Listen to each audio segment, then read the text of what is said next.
Amina lives in the shade of the dense trees of a small African village, where the sun floods every street with its hot rays. A young girl who barely crossed the threshold of her 20th birthday, she has always been known for her beauty and kind heart. But lately her life has turned into a constant struggle.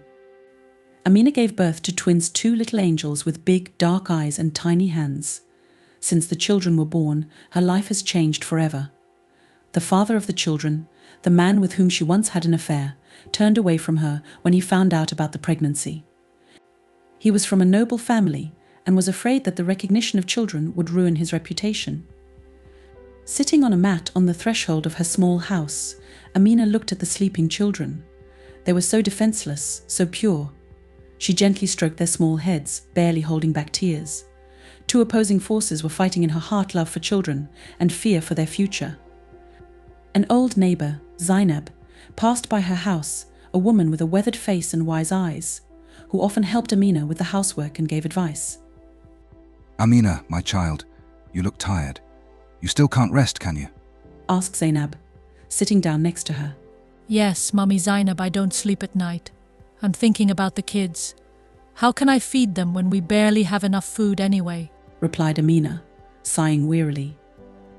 Zainab shook her head, looking at Amina with sympathy. "You are strong, Amina. I know it's hard, but you have to remember that they are your blood. God does not give us trials that we would not be able to withstand." Amina nodded silently, but her heart was heavy. She knew that the neighbors and elders of the village were judging her. Every day she felt their gazes on her, full of condemnation and contempt. Some even said that she was cursed, and that her children were a symbol of her sins. Late in the evening, when the sun had already disappeared below the horizon and the sky turned dark blue, Amina returned to her house, hugging her children. They started crying from hunger, and her heart was breaking hearing their screams. She understood that there was only one thing in her power: to love and protect them. But how long will she be able to do this when there is a catastrophic shortage of food and water? Her house was simple, with one room made of clay and straw. There were only old rags and a couple of tattered photographs of her parents on the walls. They died a few years ago, leaving Amina all alone in this cruel world. Looking at the children, she tried to calm them down by singing an old lullaby that her mother had once sung to her. "Sleep, my little one, sleep. The stars will cover you, the wind will lull you to sleep." But tears flowed down her cheeks of their own accord. She understood that love alone was not enough. She needs help, support. She felt lost, trapped in a corner. Late at night, when her children finally fell asleep, there was a knock on her door. It was Fatima, another neighbor, a young woman who had lost her husband in the recent war. She always brought news from the village and often left some food for Amina.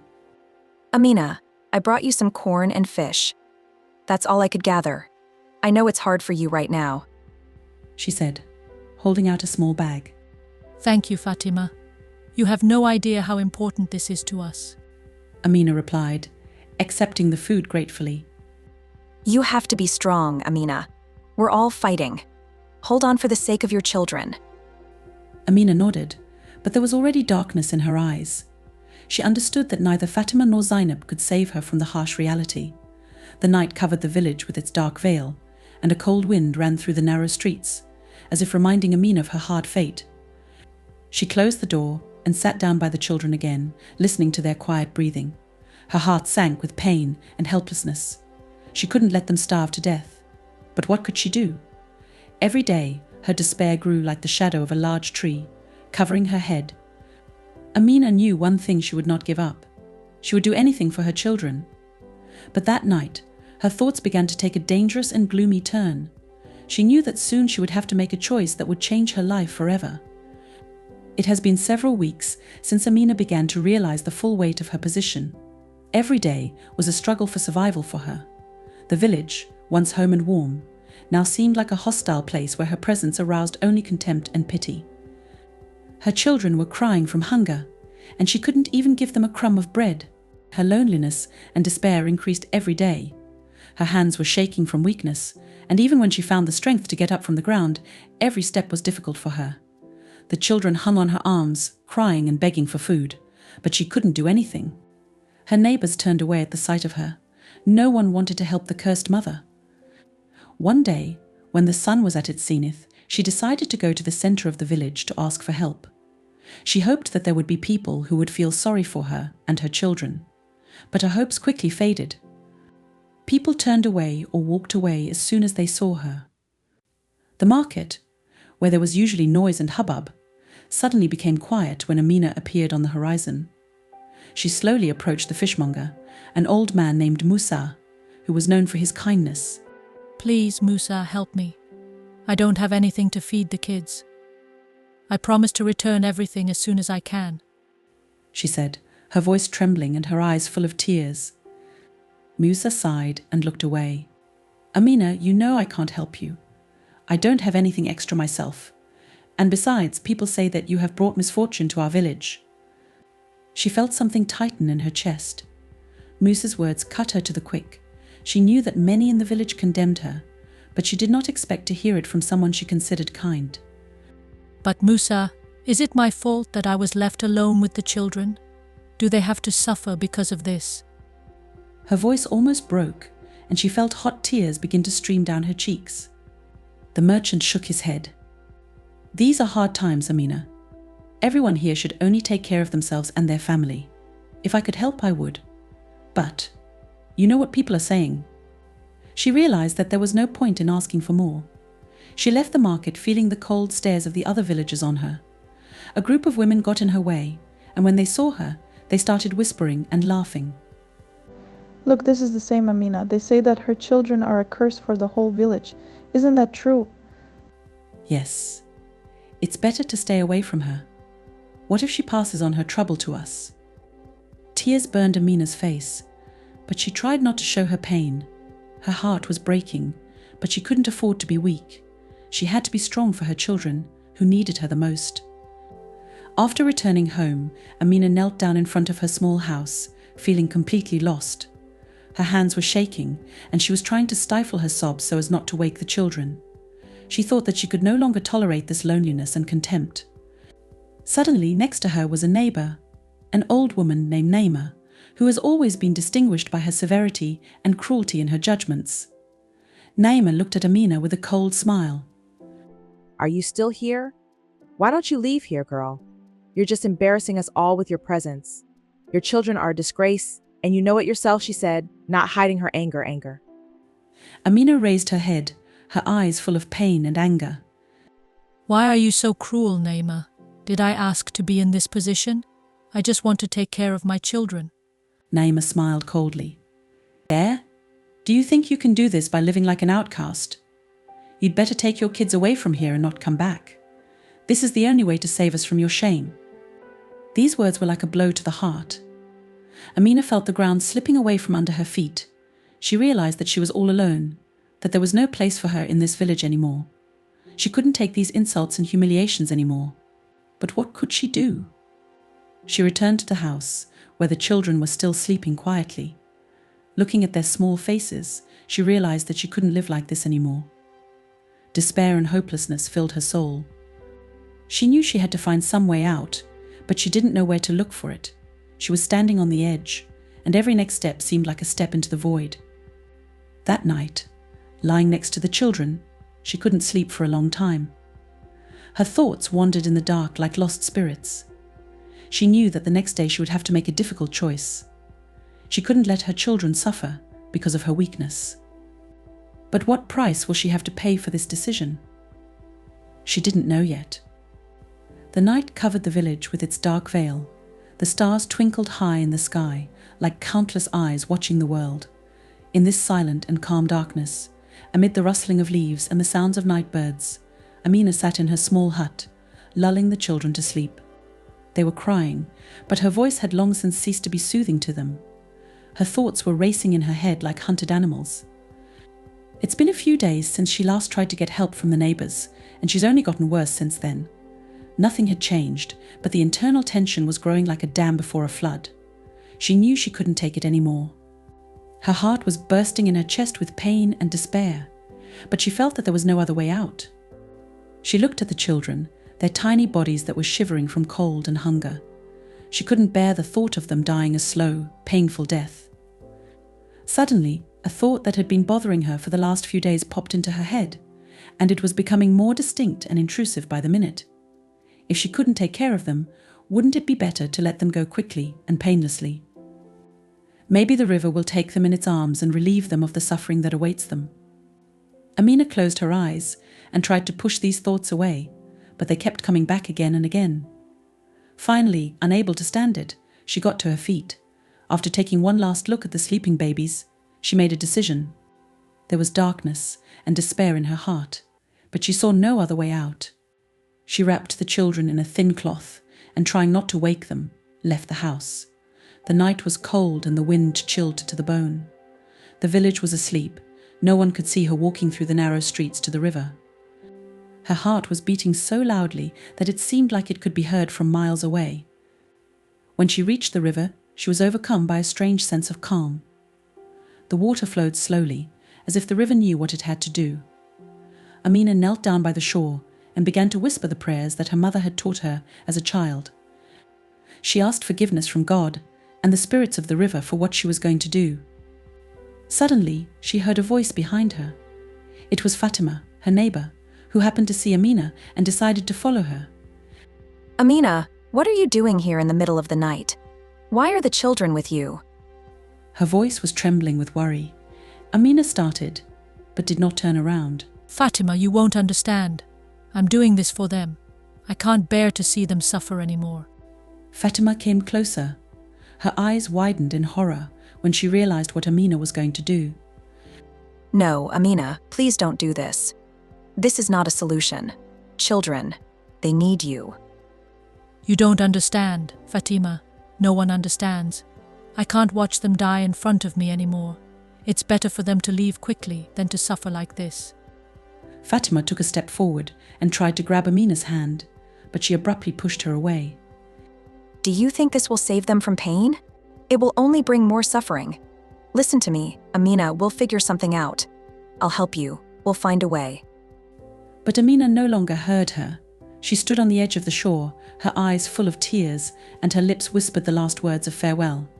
She raised her arms with the children wrapped in cloth, and with her eyes closed, stepped forward. I'm sorry. I'm sorry. The sound of the water as the children's bodies sank into the river was deafening. Fatima screamed and rushed to the shore, but it was too late.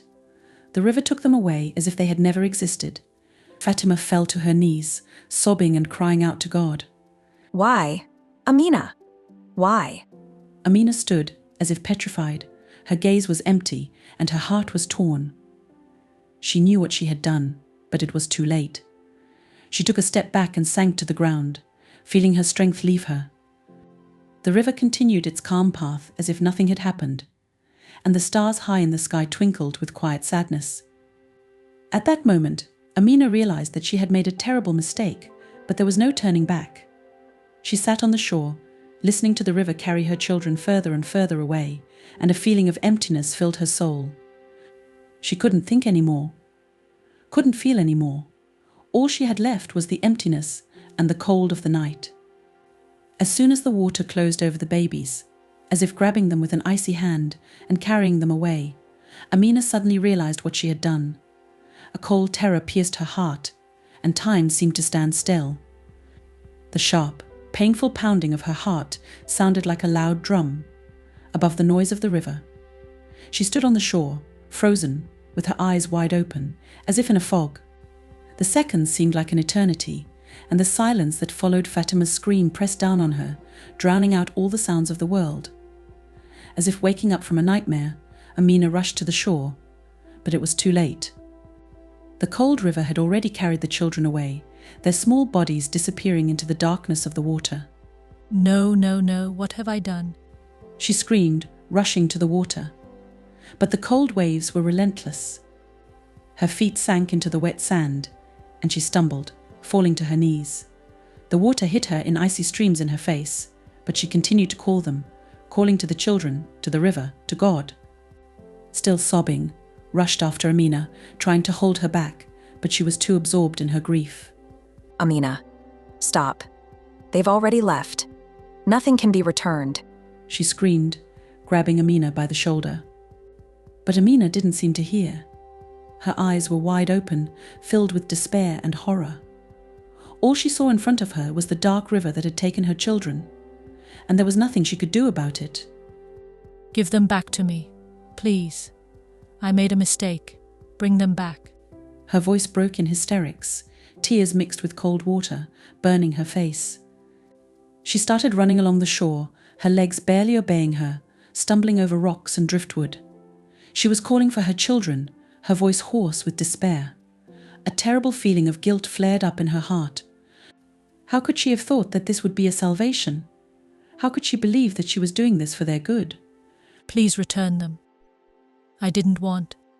I didn't know, she whispered, falling to her knees again and getting up, continuing to run along the river. Fatima ran after her, trying to keep her from going insane, but Amina was possessed. She couldn't stop. Her world collapsed the moment she saw the river swallow up her children. Every second dragged on like an eternity, and every step was given with great difficulty. Amina, stop. Please calm down. Nothing can be returned, Fatima shouted, but her words were like through a void. Suddenly, Amina fell to her knees near the shore. Her hands were shaking and her breathing was ragged. She could feel the cold shackling her body, but the cold in her soul was even stronger. She stretched out her arms to the water, as if trying to fish her children out of the stormy streams. Please, I beg, bring them back, she whispered, her voice barely audible. Suddenly she felt Fatima's hand on her shoulder. The woman leaned towards her, her face full of grief and sympathy. Amina, they have already left. The river took them away. You have to let them go, no matter how hard it is, Fatima said softly, trying to comfort her. But Amina didn't seem to hear. She continued to stare into the water, as if hoping to see their faces, to hear them cry. She couldn't believe they were gone forever. No, I have to find them. I have to get them back. Her voice was barely audible, but full of determination. She tried to get up again, but her strength was failing her. Every muscle in her body was trembling, and her legs felt like cotton wool. At some point, her head began to spin, and she felt herself falling. The world around her went dark, and she collapsed to the ground. Fatima grabbed her at the last moment, keeping her from falling into the river. She quietly lowered her to the ground and began stroking her hair, like a mother soothing her child. Sheikh, everything will be fine. You should rest. You did what you could. Her words sounded soft but firm. Amina was lying on the ground, her body was withered and tired. She looked at the stars that twinkled high in the sky and felt a void grow inside her. She had lost everything she had, and now she couldn't find the strength to continue living. She closed her eyes and quietly whispered prayers, hoping that they would reach her children wherever they were. Fatima stayed by her side, holding her hand, as the night slowly enveloped them in its silence. Amina knew that her mistake would haunt her for the rest of her life, but she couldn't change the past. Her children were gone, and now she had to find a way to live with it. She lay on the cold ground, feeling tears running down her cheeks, and knew that forgiveness, if it ever came, would be a long and difficult path. Amina was lying on the riverbank. Her heart was torn apart. Her soul was full of despair and grief. She didn't know how much time had passed since the river swept away her children, leaving her alone with her pain and guilt. Time has lost all meaning for her. She felt empty, as if there wasn't a drop of life left inside her. Night turned into morning, and the sun slowly rose above the horizon, coloring the sky in delicate pink and gold tones. The soft rustle of leaves and the chirping of birds brought her back to reality. She gradually began to become aware of her surroundings, but her thoughts remained gloomy. She had lost the most precious thing, and now she was sure that life was over for her. However, at some point in the silence of dawn, Amina felt a strange presence. She opened her eyes and saw an old woman standing quietly in front of her. Her face was wrinkled and wise, and her eyes shone with deep sadness and understanding. She was a well-known healer in the village, who was respected by everyone for her knowledge and wisdom. She was called Halima, and it was rumored that she had the ability to see more than ordinary people could see. Amina got up from the ground. Her body was weak and exhausted, but a small spark of hope appeared in her soul. She didn't know what had brought Halima here, but she felt that her presence could make a difference. Halima came closer, and Amina felt her heart begin to beat a little faster. The witch doctor looked at her with deep understanding. Her eyes were full of sympathy. She slowly sank down next to Amina, as if to show that she had not come to condemn, but to help. Amina felt a strange sense of relief. Her pain was unbearable, but Halima's presence seemed to bring some comfort with it. She knew that the old woman had seen a lot in her life and perhaps could offer her advice, or at least a kind word. But instead of words, Halima began to sing a quiet melody that Amina had once heard as a child. It was an ancient song that had been passed down from generation to generation, a song about hope and redemption. The words of this song penetrated into the very heart of Amina, causing tears to flow down her cheeks. She suddenly realized that for the first time in a long time, her soul began to let go of the unbearable weight that was pressing down on her. There was something magical about the song, something that touched her heart and gave her hope that maybe all was not lost. When the melody died down, Halima looked up at Amina and smiled. That smile was warm and kind, as if it was shining the way in the dark. There was a power in her eyes that could restore faith to even the blackest heart. And at that moment, when their eyes met, Amina felt her heart fill with a new feeling, a sense of redemption. Halima began to tell an ancient legend that only the elders of the village knew. It was a story about a river that takes away those who hurt others, but sometimes, only sometimes, returns them to those who sincerely repent of their actions. She said that the river is alive, that she hears prayers and feels sincerity, and that if the soul is pure and full of remorse, the river can bring back what it has lost. These words penetrated to the very heart of Amina. She couldn't believe what she had heard, but her heart, her broken soul, was suddenly filled with hope. She didn't know if it was true or just a fairy tale, but she knew one thing she had to try. Her children are her everything, and if there is even a tiny chance to get them back, she should use it. Halima's strength lay not only in her words, but also in her ability to inspire faith. She knew that Amina had to go through this path of repentance herself.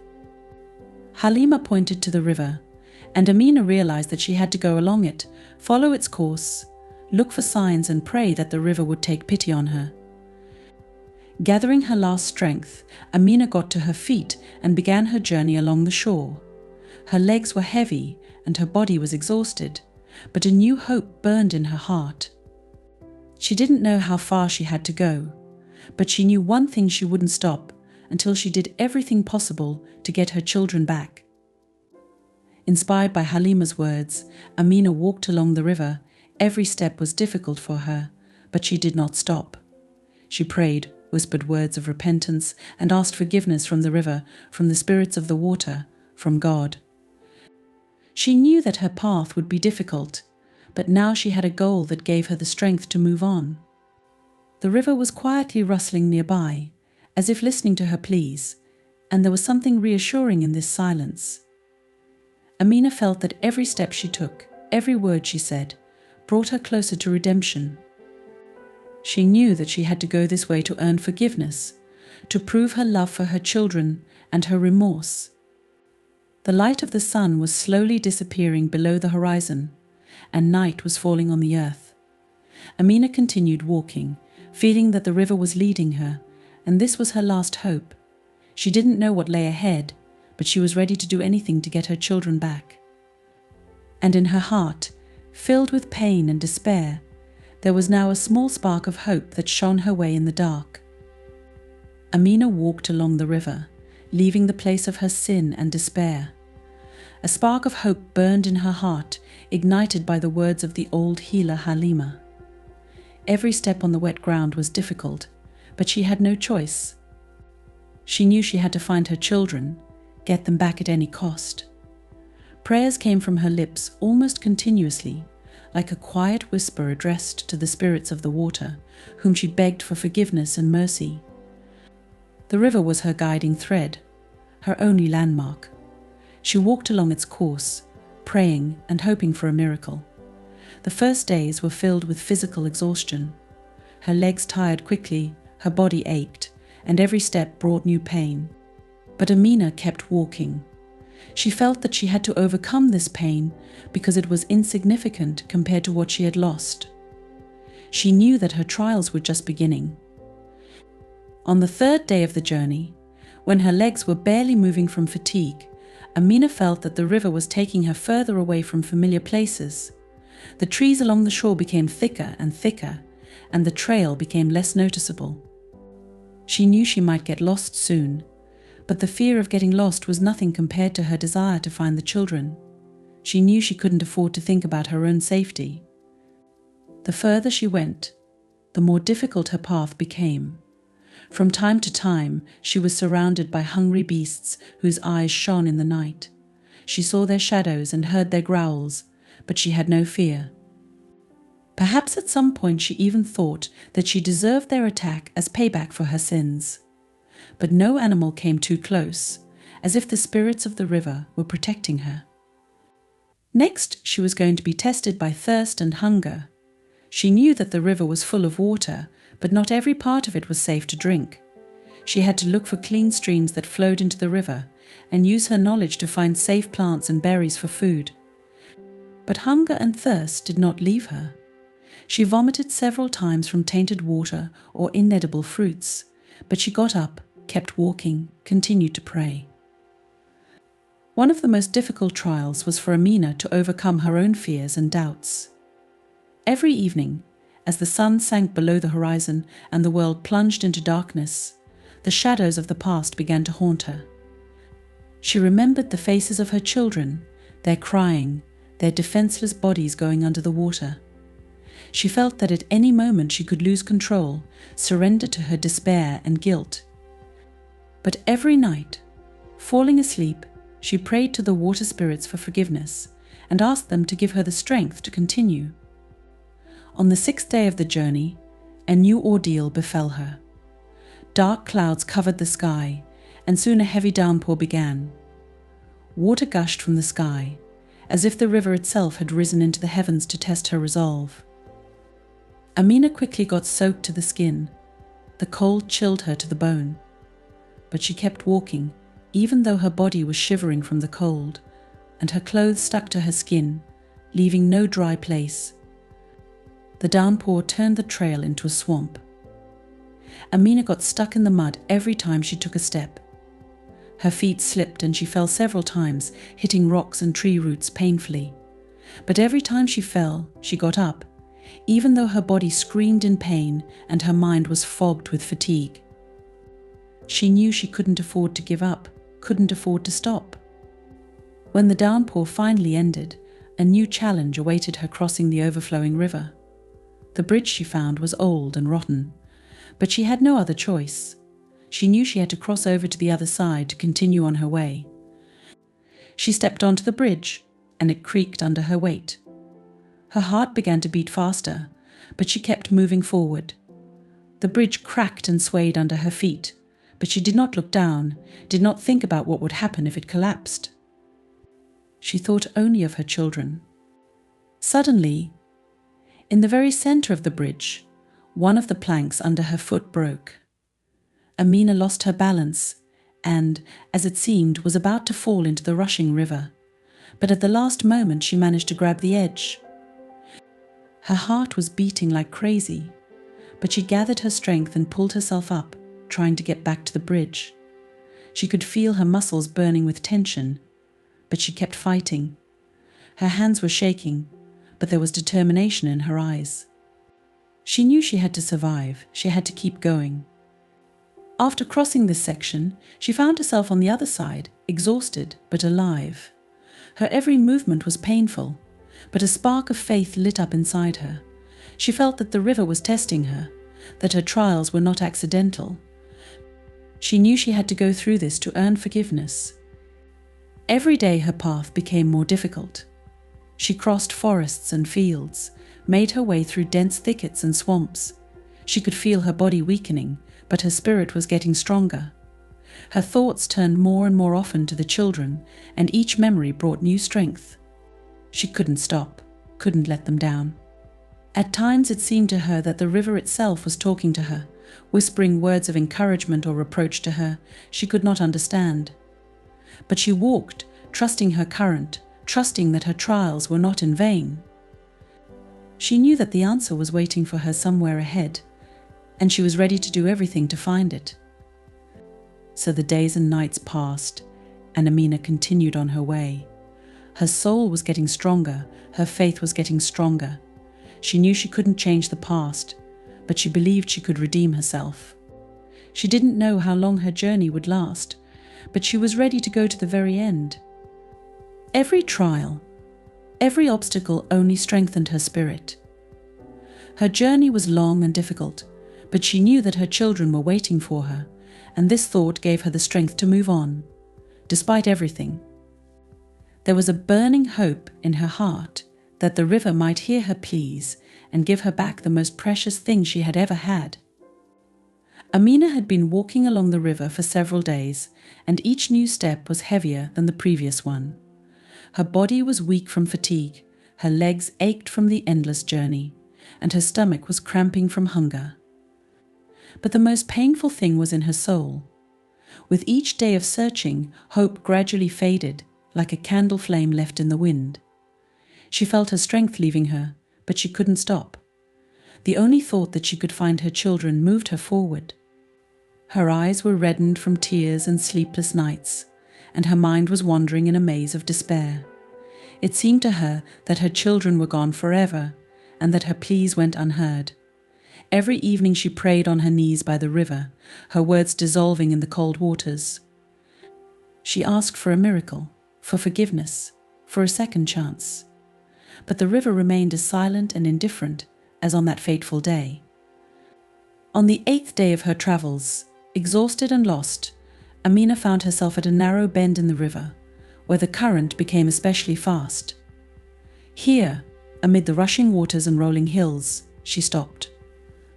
Her legs couldn't hold her up, and she sank to the ground, feeling tears welling up in her eyes again.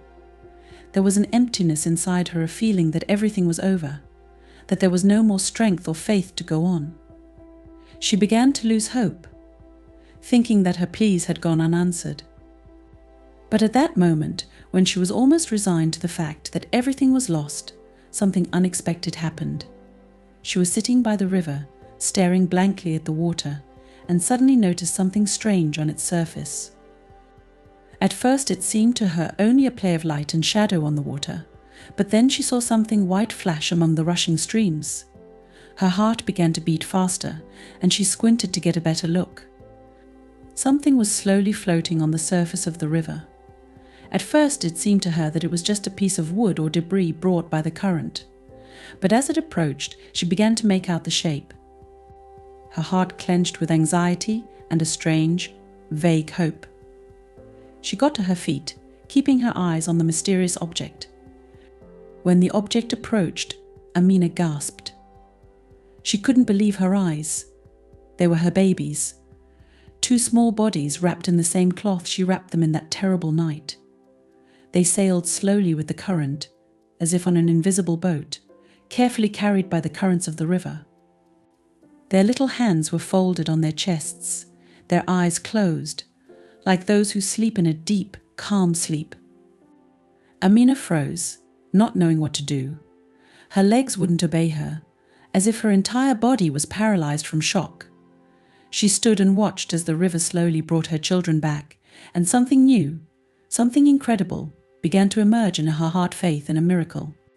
It couldn't be true. But something inside her, the deepest and most intuitive, told her that it was really them, alive, unharmed. She walked slowly to the very edge of the water, afraid that this vision would disappear like a mirage. But the children were getting closer. Their faces were calm, almost peaceful. There were no signs of fear or pain on them. It seemed that the river itself carried them with some unprecedented tenderness and care. Amina felt her legs regain their strength. She rushed to the water, and the cold streams immediately enveloped her. But she did not notice the cold. The water reached to her knees, then to her waist, but she continued to walk forward, holding out her hands to her children.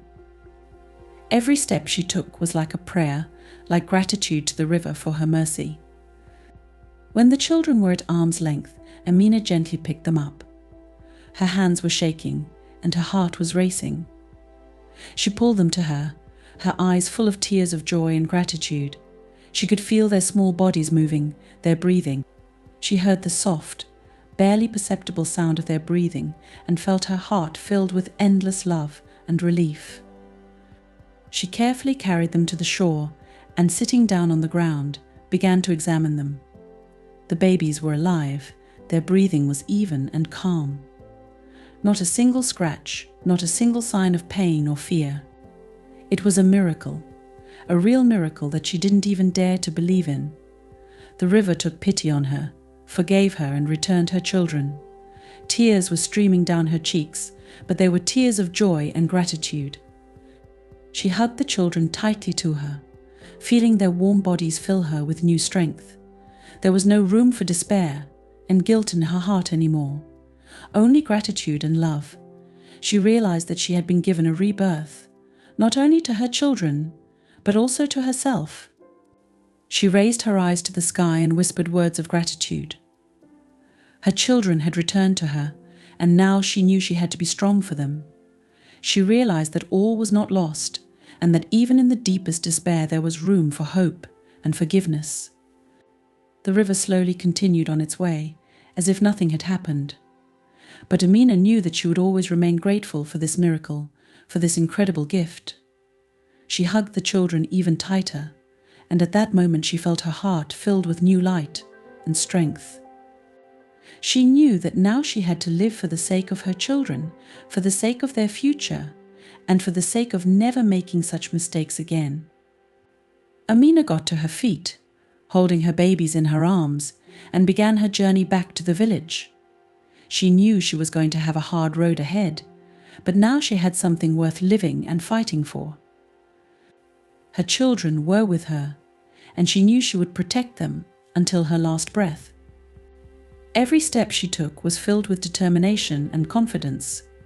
She knew there were new challenges ahead, but now she was ready for them.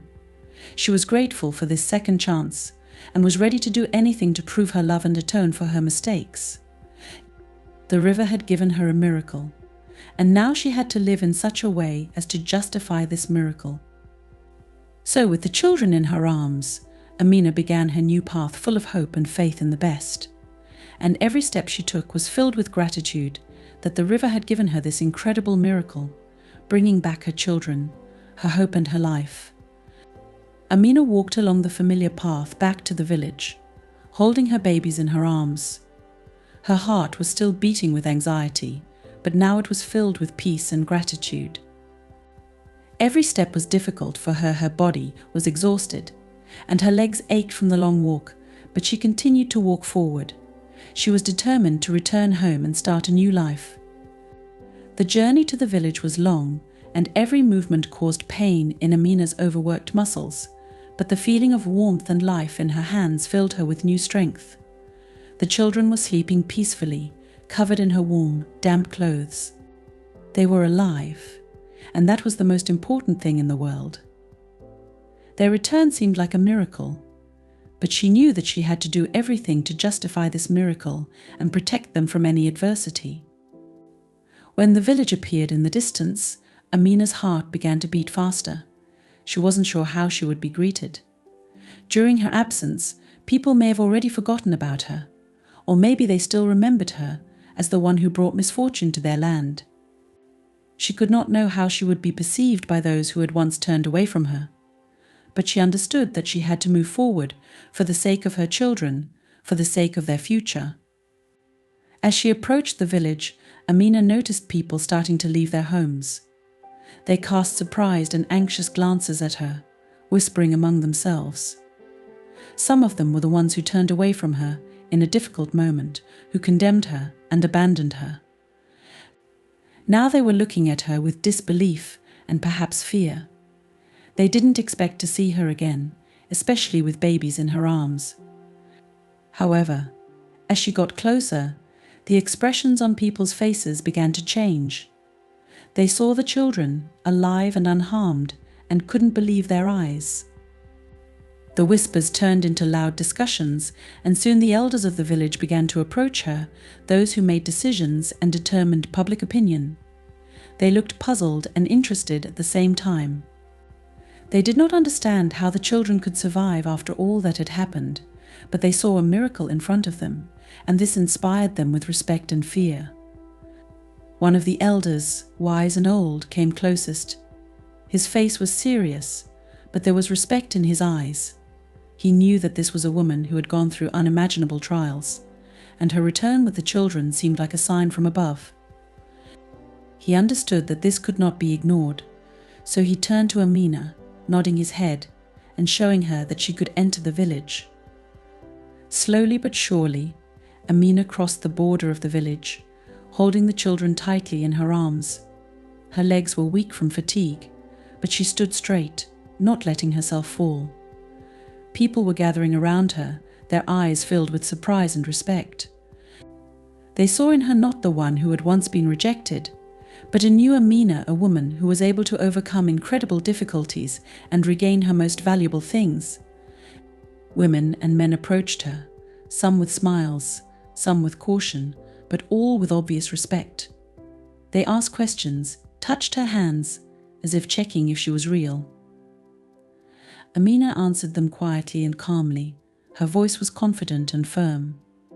She knew that this was her new chance, a chance to start over and prove that she was capable of being a strong and wise mother. She was restored to her rights, recognizing her dignity and strength. She was returned to the social circle, and now she was looked at with respect, not with contempt, as before. People who had previously turned away from her now saw her as an example of resilience and love. They knew they were wrong, and now they wanted to help her start a new life. They brought food and water, offered to help take care of the children, and expressed their sympathy and support. Amina accepted their help, but understood that now she needed to be strong, not only for herself, but also for her children. She felt that her life had changed forever, and she would never be the same again. There was a power in her now that she hadn't known she had before, a power born of love and despair, of faith and forgiveness. She knew that she had a long way to go to recovery and a new life, but now she had a goal. She wanted her children to grow up in peace and security, so that they would not know the suffering that she had to go through.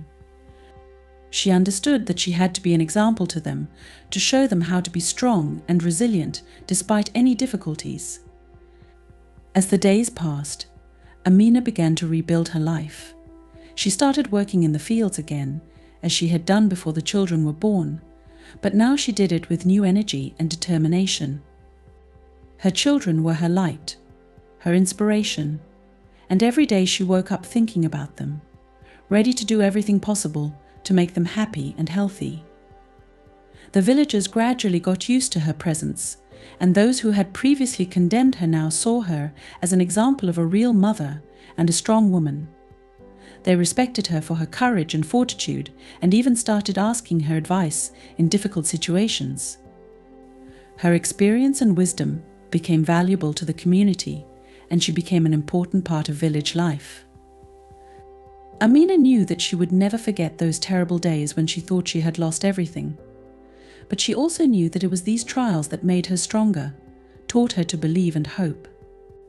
She was grateful for the second chance, and was ready to use it to the fullest to create a better future for herself and her children. Now her life was filled with meaning and hope. She understood that she had to be strong, not only for her own sake, but also for the sake of her children, for the sake of their future, and in order to prove that love and faith can overcome any challenges. She found the strength and continued to move forward, knowing that a better future awaits her. Every day her confidence grew, and she knew that she could handle any difficulties that might come her way. She had returned home, but now it was a new home, a home full of love and hope. And she was willing to do anything to keep him that way forever.